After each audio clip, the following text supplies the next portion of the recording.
Welcome to Diplomatic Channel. I am Amarachi Ubani. This week we're checking on Gambia's new president, Adama Barrow, as he settles into the business of governance. The president has made some changes and promises a new and accountable Gambia for all. Then, with the African Union summit over, what did leaders gain and what new changes will we be seeing under the new AU leadership? Plus, U.S. President Donald Trump's immigration ban is suspended as the State Department takes its cue from a federal judge's order halting its implementation. Let's get right into it. Changes come to Gambia. Not only does it have a new president, but a new way of doing things as well. President Adama Barrow is barely 2 weeks in office, and he's already trying to reverse some of the policies made by the previous administration. On Friday, he scrapped the 4-day week introduced by his predecessor, Yahya Jammeh.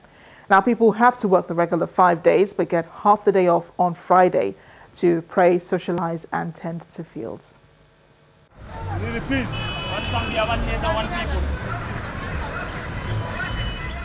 It may be a 5-day working week, but Gambia is a predominantly Muslim country. Under the new law, official working hours will be from 8 in the morning to 4 p.m. Monday to Thursday, and 8 a.m. to 12:30 p.m. on Friday, making it a 36.5-hour week.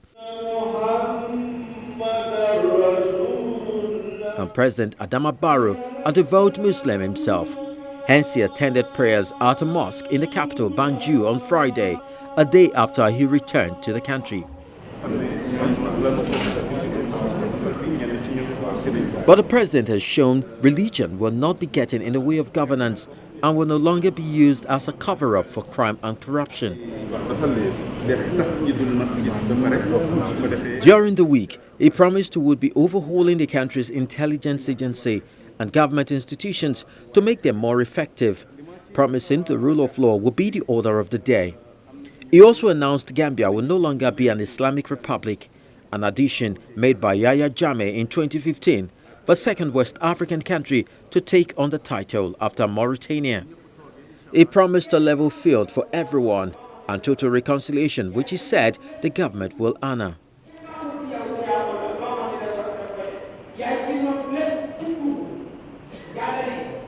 He would also review some other decisions made by his predecessor, such as Gambians' participation in the international community. The country had pulled out of the Commonwealth in 2013 due to pressure over human rights violations.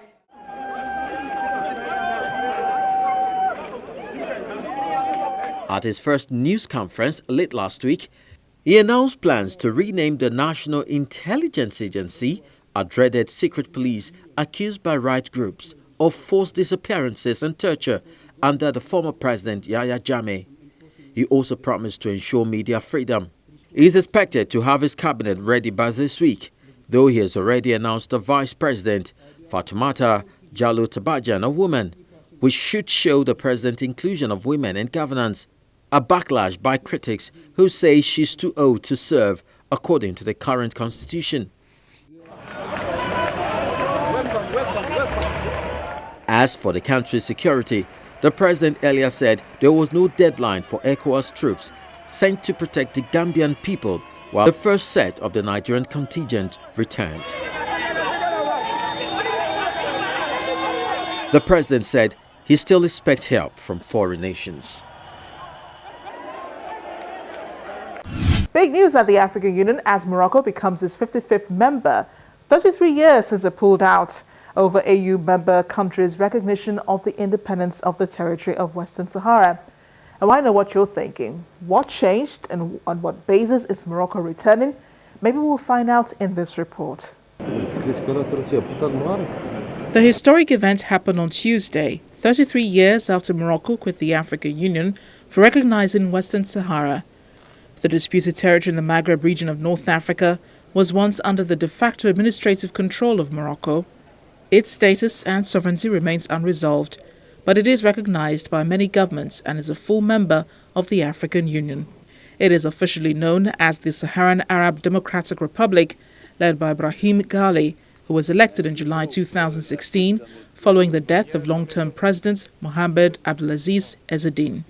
Morocco's King Mohammed VI, who addressed the summit soon after the announcement, said Morocco had never broken ties with the AU and that strong bilateral ties have developed in a significant manner.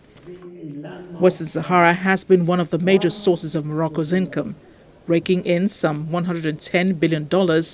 Morocco's rejoining the AU could ensure its smooth entry into fast-growing African economies to the south and help reduce its reliance on stagnant European markets to the north. The Sahrawi Foreign Minister Salem Ould Salek described the AU's admission of Morocco as a major step towards full international recognition, since it would now be in the same room on equal terms with its rival. We are very happy that Morocco realized after 33 years after his withdrawal from the OU that he have to sit with the Sahrawi Republic. During these 33 years, Morocco have been fighting militarily. He didn't succeed to gain his illegal occupation, and the whole international community didn't recognize any sovereignty of Morocco over Western Sahara. Now Morocco is realizing that he have to sit with the Sahrawi Republic. Last year, Morocco expelled some UN staff from Western Sahara after then UN Secretary-General Ban Ki-moon visited Sahrawi refugee camps in southern Algeria. I have been heartened by the faith Sahrawi people put in the United Nations, its principles and international law. Let us match this with determination to alleviate their plight and resolve this long-standing conflict for the future, for the better future of all Sahrawis. Western Sahara's Polisario Front has more than 40 years sought independence for the vast desert region, first in a guerrilla war against Morocco, and then politically since a ceasefire deal in 1991. Many of the Sahrawi who fled the fighting in Western Sahara have been living in refugee camps in the harsh Tindouf area in Algeria. In 2014, Morocco rejected the AU's decision to appoint a special envoy for the Western Sahara, saying the body had no legal authority to intervene. However, King Mohammed VI spent the past year making diplomatic efforts to try to win Morocco's readmission into the AU.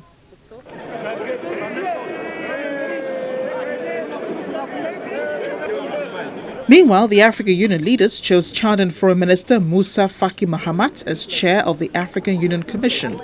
He takes over from South Africa's Nkosazana Dlamini Zuma, who stayed an extra 6 months on the expiration of her tenure after leaders failed to agree on a candidate in July last year. At the summit, leaders called for more to be done to improve peace and security on the continent, using Libya, South Sudan and Somalia as examples. You know also the plight of the humanitarian situation, which is also very difficult there in terms of refugees, but also displaced persons in the same country. So I think the high-level committee has identified some of the main sectors where we will be working with the Libyans. And the most important decision is to try to convene a reconciliation meeting between all Libyans. Meanwhile, following a closed-door session, the AU announced it wants member states to pull out of the International Criminal Court to send a message to the international community to stop harassing Africans. However, Nigeria, Senegal, Cote d'Ivoire, Mali, Burkina Faso, Tanzania, Cape Verde, Botswana and Chad want to remain members of the court.